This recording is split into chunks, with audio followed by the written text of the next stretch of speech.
ને મિત્રો ટ્રાફિક જ આ એટલી બધી છે કે આ 5 થી 10 મિનિટ સુધી તો ગાડી હમણાં ઊભી રાખવી પડે એમ છે. ને 4 વ્હીલ ને 2 વ્હીલ ની દુનિયાની ટ્રાફિક છે. જો પાછળ આવડા આ પણ ગાડી લઈને ઊભા જ છે.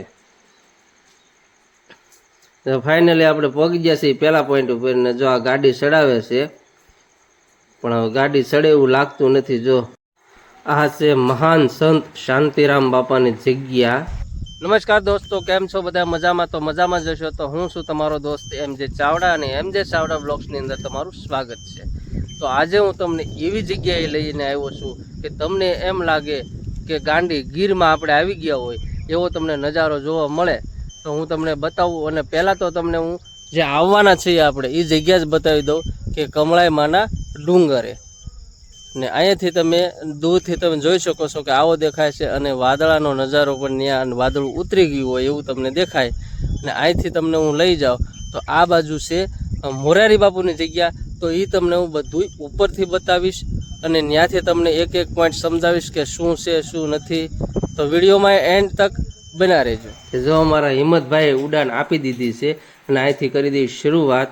તો આપણે વાવડીવાળો રસ્તો છે, આજે છે દેખાય વાવડીવાળો રસ્તો છે ને વાવડીવાળાની રસ્તો સામો કદમગીરીનો રસ્તો છે. આ બે રસ્તા એ ભેગા થઈ જાય છે અને અહીંયાથી જ આપણે 4 વ્હીલ ને 2 વ્હીલ બધું યાત્રિકો અહીંયાથી જ જાય છે. ને અહીંયા જગ્યા વ્યવસ્થિત છે એટલે બધા ઊભા છે. અને આગળ થોડાક હાલીએ આપણે તો અહીંયા ભાઈ ટ્રાફિક જ એટલું બધું થઈ ગયું છે ને કે લગભગ 5 થી 10 મિનિટ સુધી ગાડી જ અહીંયા ઊભી રાખી દેવી પડી છે. 2 વ્હીલ ને 4 વ્હીલ એટલી બધી ટ્રાફિક થઈ ગઈ તેની ન પૂછો વાત. જ્યાં સુધી તમારી નજર પૂગે ત્યાં સુધી ટ્રાફિક થઈ ગયું છે અને લગભગ 5 થી 10 મિનિટ સુધી આપણે અહીં ગાડી ઊભી રાખી છે. જાવડા લોકો પણ પાછળ ઊભા છે અને એટલી બધી ટ્રાફિક છે. અને ફાઇનલ આપણે પહોંચી ગયા પહેલા પોઈન્ટ ઉપર. અને પહેલા પોઈન્ટ ઉપર આવે એટલે ભાઈ દુનિયાનું ટ્રાફિક છે, પબ્લિક બહુ છે. અને આ ભાઈ તો હાલીને આવ્યા થાય એટલે થાકી જ ગયા થઈ હાવ. અને અહીંયાથી મોરારી બાપુની જગ્યા બતાવે છે. આ હેલિપોર્ટ દેખાય છે, પછી ઓલે પણ મઢુલી છે અને ઉપર મઢુલી છે. આ જે જગ્યા દેખાય છે એ પહેલા પોઈન્ટ ઉપરલી મોરારી બાપુની છે. અને હવે આ 4 વ્હીલ ચડાવવાની હતી પણ 4 વ્હીલ ચડી નહીં અને આખરે એને પાછી મારવી પડી. અને ગારો જ એટલો બધો હતો કે ના ચડાય એમ જ નહોતું. અને પબ્લિક પણ દુનિયાનું હતું, તમે જોઈ શકો છો દુનિયાનું પબ્લિક છે. રવિવાર હતો, રજા હતી એટલે આવું કાંઈક છે ભાઈ. પહેલા પોઈન્ટ ઉપરથી તમને એવી મજા આવશે, તમે ત્યાંથી નજારો ઘણો ખરો નિહાળી શકશો.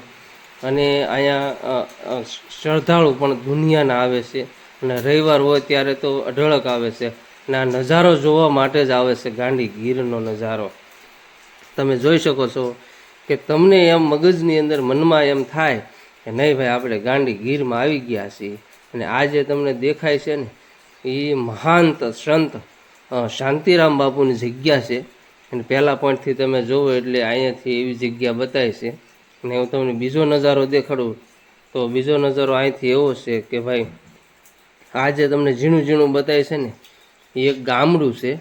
અને ગામડાની ઓલી બાજુ થોડુંક જાઓ એટલે શેત્રુજી આવી જાય છે. ને આ નજારો એ છે, તમે જોઈ શકો છો.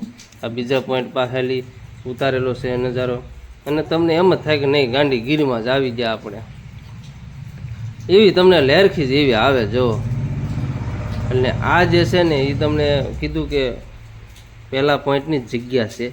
અને આ ગાડી પાછી બીજી વાર ટ્રાય મારી છે છતાંય ચડી એકી નથી. જોવો તમે ત્યાંથી પાછી પડી જાય છે, ત્યાંથી નથી ચડી એકી છતાંય લઈ જાય છે. જગ્યા અહીંયા લાટ છે, છેવટે એને પાછી મારવી પડી અને સાઈડમાં ગાડી મેકવી પડી.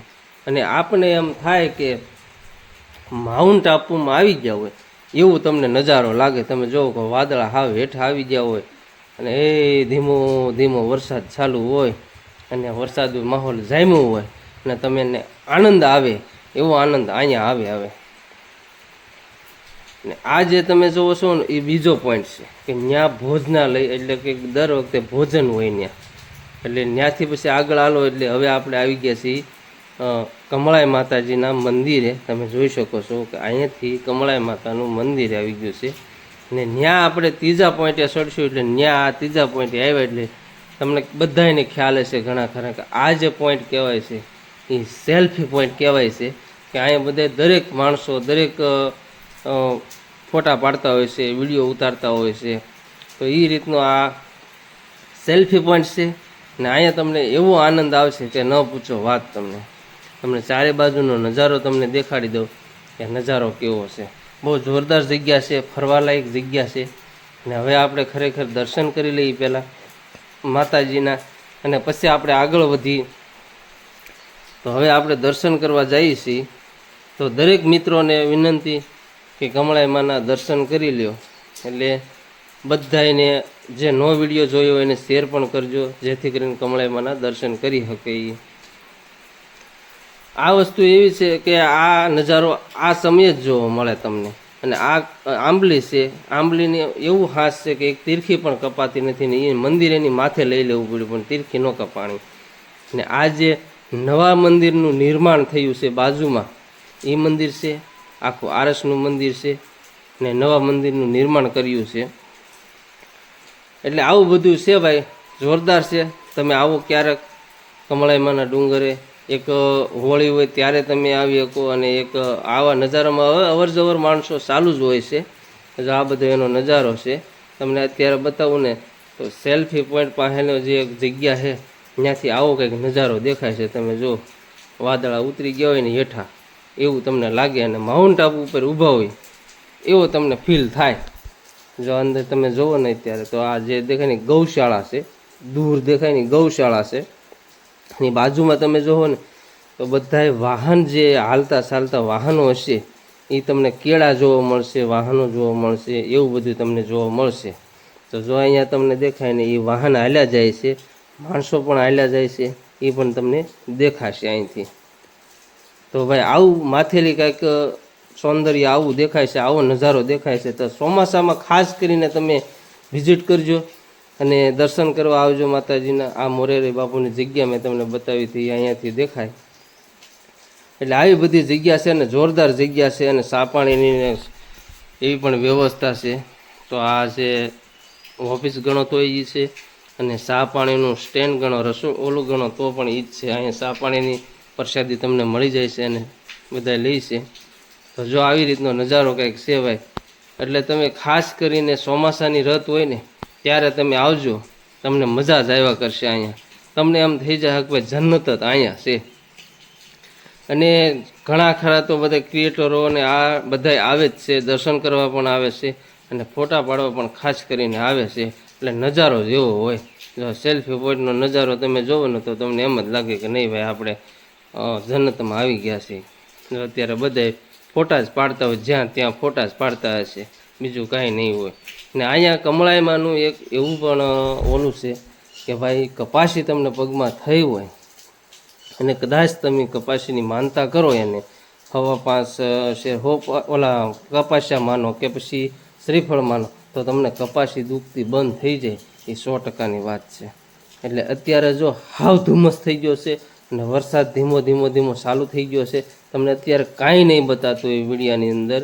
તમે જુઓ તો વિડીયોની અંદર ઝાખું બતાતું હશે. એટલે વરસાદ ચાલુ થઈ ગયો છે એટલે એના કારણે હવે કાંઈ બતાતું નથી. એટલે જો ભાઈ આવું છે, માતાજીની મહેરબાની છે કે મેં કીધું અમે એને કપાસિયાની માનતા કરો ને, શ્રીફળની માનતા કરો ને તો એ તમારે કપાસી પણ સારી થઈ જાય. હું તમને વરસાદનો નજારો બતાવું. જો વરસાદ ચાલુ થઈ ગયો છે, સારામાં સારો વરસાદ ચાલુ થઈ ગયો છે અને ઠેઠ સુધી માણસો બધા પલ્લે છે. ને હવે આરતી બોલી ગયા છે કે ભાઈ હવે આરતીનો ટાઈમ થઈ ગયો છે તો બધા નીચે તમે ઉતરી શકો છો. અને પછી અહીંયા પાછું છે ને જનાવરની ભાઈ ખરેખરી રાઈડ છે. એટલે આવો છો તો સેફટીમાં આવજો, દિવસે આવજો, રાતે કોઈ આવતા નહીં. એટલે આ બધી સેફટી રાખીને તમે આવજો, માથે આવો તો તે. એટલે જો ધીમે ધીમે અમે પણ ઘર તરફ જઈએ છીએ, કારણ કે બહુ મોડું થઈ ગયું છે, 5-6 વાગી ગયા છે. તો અમે પણ નીકળીએ છીએ અને વરસાદ પણ સારો પડી ગયો છે, અહીં બધું પલળી ગયું છે. તો પહેલેથી બીજા પોઈન્ટ ઉપર આપણે જઈએ અને ત્યાં આપણી ગાડી મૂકેલી છે. તો આપણે આ જગ્યા પર આપણી ગાડી મૂકેલી છે. તો અહીંથી ગાડી લઈ અને આપણે નીકળી જવું ધીરે ધીરે, એટલે જેથી કરીને આપણે ટાઈમે ઘરે પહોંચી જઈએ. તમે જો માણસો ઘણું ખરું વયું ગયું છે. આ વિડીયોમાં મિત્રો એટલું જ તે. મળીએ પાછા બીજો વિડીયોમાં. ત્યાં સુધી જય માતાજી, બાપા સીતારામ. તો વિડીયો તમને ગમ્યો હોય તો વિડીયો લાઇક કરજો, શેર કરજો અને સબસ્ક્રાઈબ કરી લેજો. અને વિડીયોને ખૂબ શેર કરજો કે કોઈ જોઈ શકે.